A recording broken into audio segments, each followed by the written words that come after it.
without meal timing around that window of training nutrition, you're leaving a lot of progress on the table. Hey guys, welcome back to the channel. It's Victoria Scott, and today I'm going to be walking you through my high calorie day of eating on my leg days.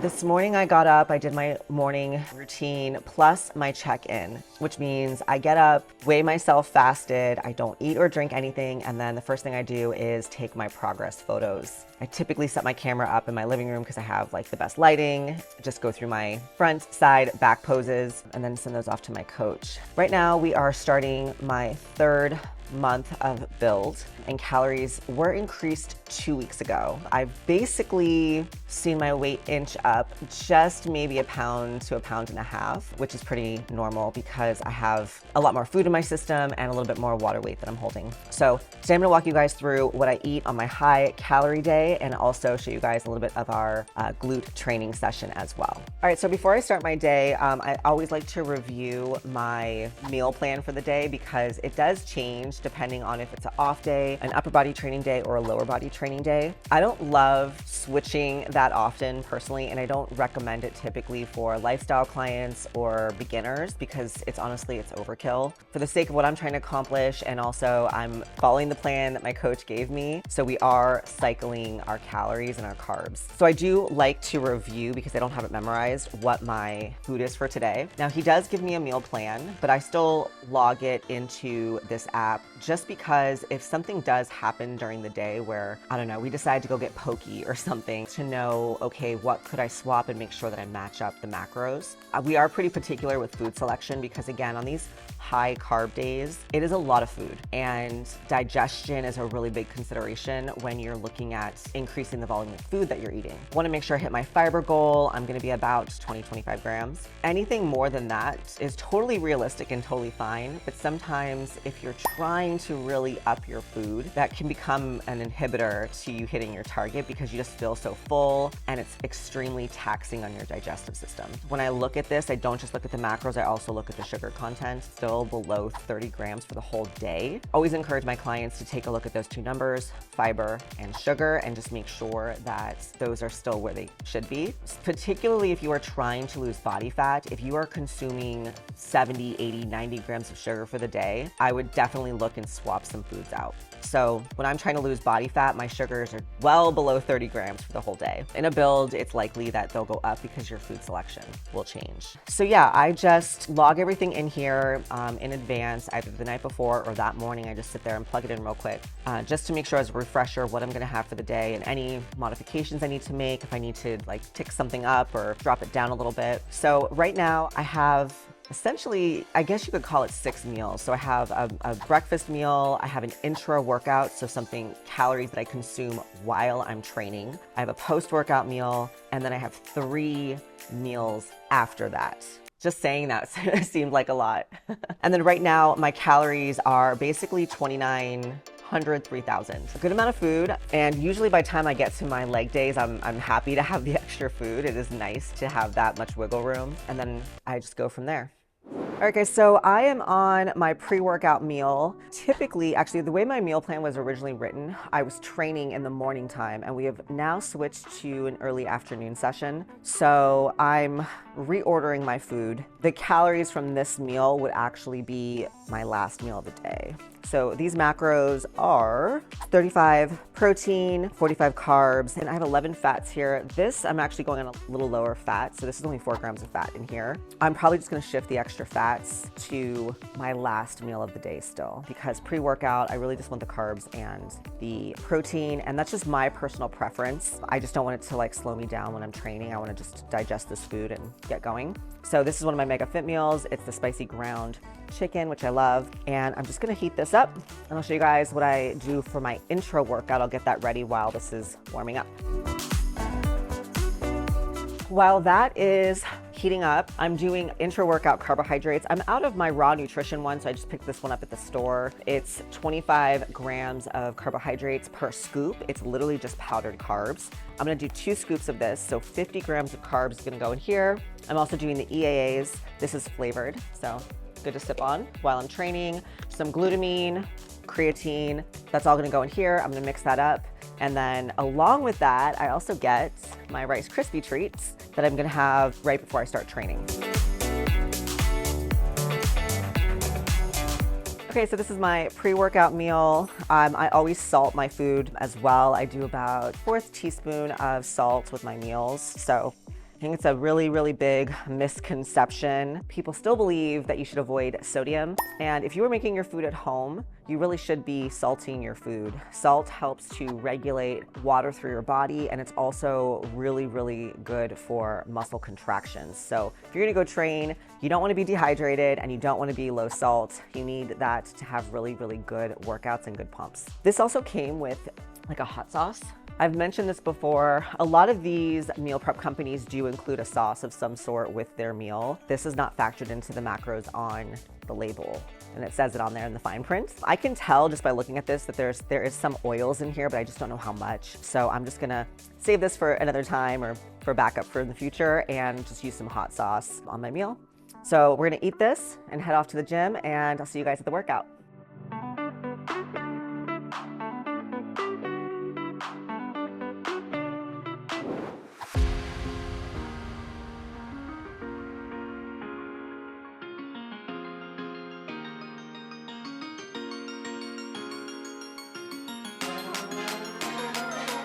Okay, so we're at Fit Club, and I mentioned earlier that I was doing glutes, and I was wishful thinking because I forgot to say it was quad day. Squats.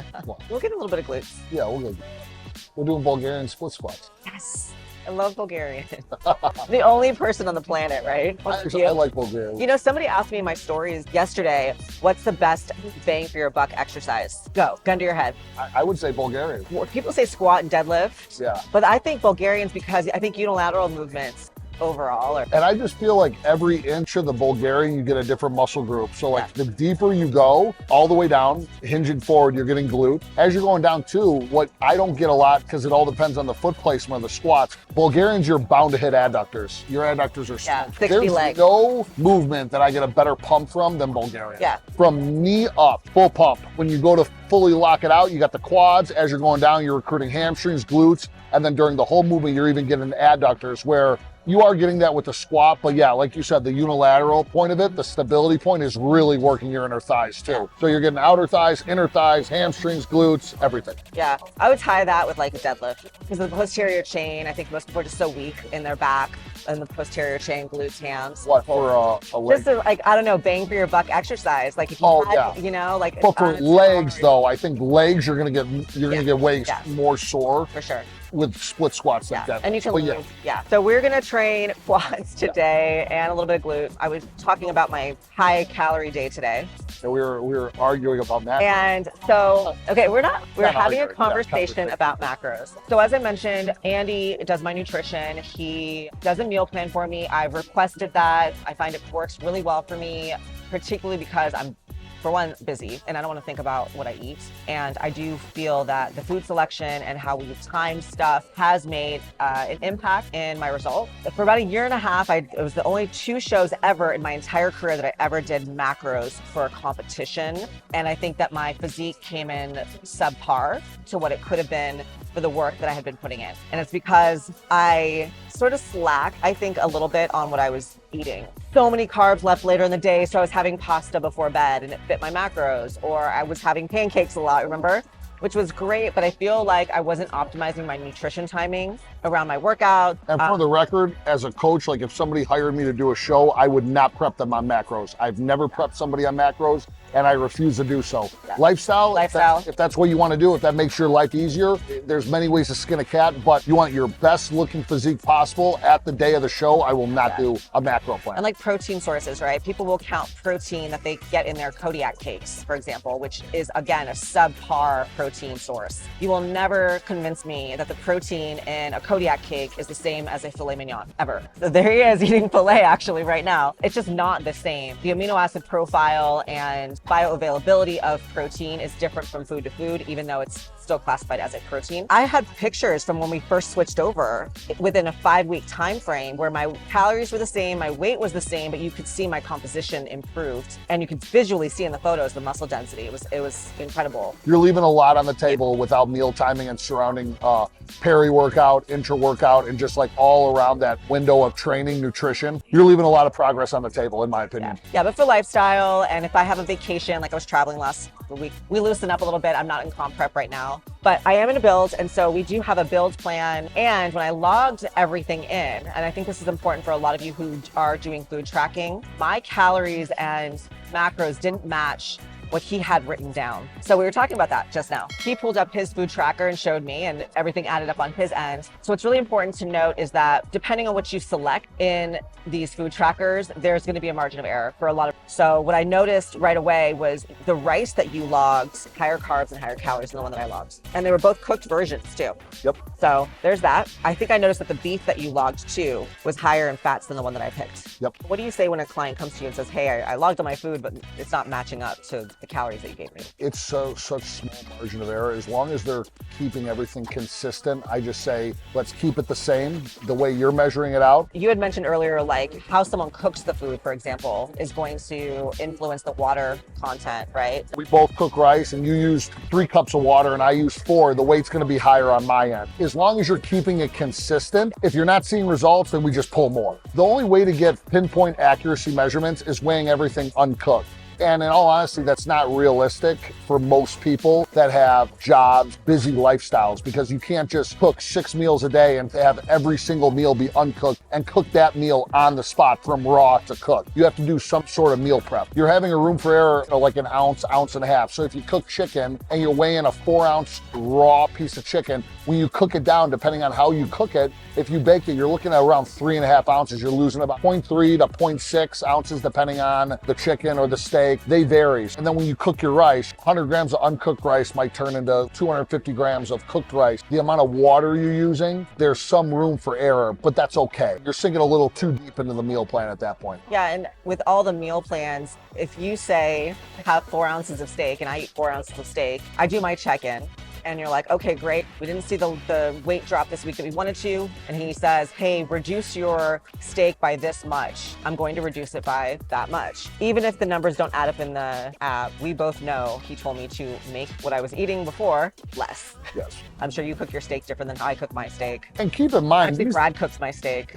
these entries are added in by other people too. Now, you're at the mercy of people adding these entries in, so they're not going to be pinpoint accurate, okay? So say your coach says 4 ounces of protein. If you're getting in 4 ounces of weighed protein, whether or not it tracked as 24 grams of protein or 26 grams of protein, you're splitting hairs at this point, okay? You're right around there. I mean, there's plenty of coaches that'll just email you saying, hey, get 50 grams of carbs from starch carb source and get 30 grams of carbs from a simple carb source. I don't coach like that because that makes it complicated for the client. Then you're going and then you're looking at your entries, and then your entries might be different than his entries, but right around, I mean, we're talking like 10%. There's not much difference. Yeah, it's just about being consistent with however you prep your food and whatever the quantities are. You're just consistent across the board. And to be honest, I've never had a client that was just 100% consistent on their meal plan, whether or not their macros matched mine to a T, that did not see results. It's just, I think there was about 150 calorie difference between meal plans, but we look at all, you know, she had 300 grams of rice, I had 300 grams of rice.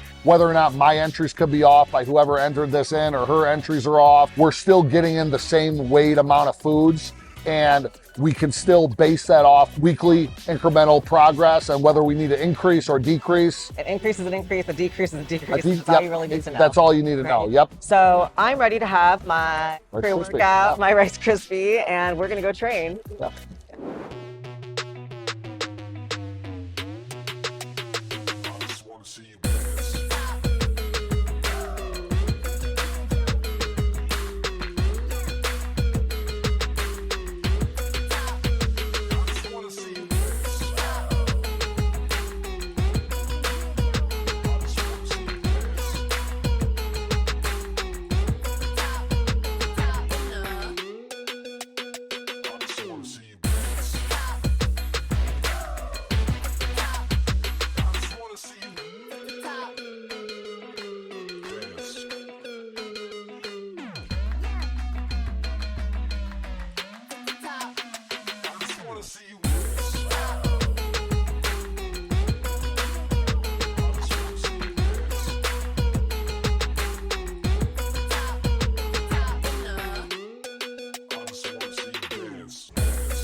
Big swing. All right, you guys, so that worked out, kicked my ass. So right now I am gonna have my post-workout meal. I got it heating up over here. This meal is one of my larger meals for the whole day as well. Basically 4 ounces of chicken. I'm using the cooked chicken from Trifecta. I'm also doing about 100 to 200 grams of some frozen bell peppers, just because I like bell peppers, and 300 grams of rice and 4 rice cakes on top of that. I am actually out of rice cakes, so I'm probably going to substitute that with either another Rice Krispie treat or some fruit if I can find some in the freezer. So basically this total meal is 730 calories roughly. It's 40 grams of protein, 120 to 125 carbs, and then about 9 to 10 grams of fats.